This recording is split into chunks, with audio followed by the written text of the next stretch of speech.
2 தொகுதிகளில் போட்டியிட்டு ஒரு தொகுதியில் ராஜினாமா பண்ணியிருக்காரு. அது காலியாக அந்த திருச்சி கிழக்கு அறிவிக்கப்பட்டிருக்கிறது.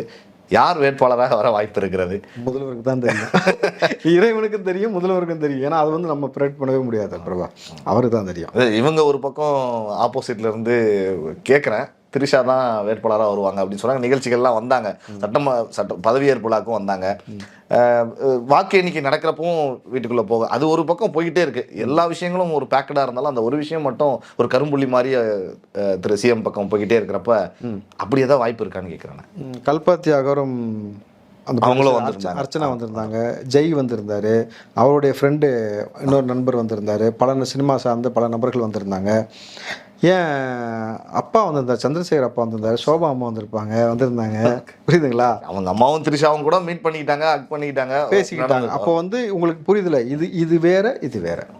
அது ஒரு குடும்ப நிகழ்வாக அவர் கூட இருந்த நபர்கள் எல்லாரும் உள்ளே வந்திருக்கிறாங்க. இது பார்த்தீங்கன்னாக்கா அரசியல் என்பது வேறன்னும் பொழுது முதலமைச்சர் அவர் தான் முடிவெடுக்கணும். அவர் யாரை போட்டாலும் முகமே தெரியாத புதுசாக ஒரு நபரை கொண்டு போய் அங்கே நிப்பாட்டினாலும் அவங்க தான் நாளைக்கு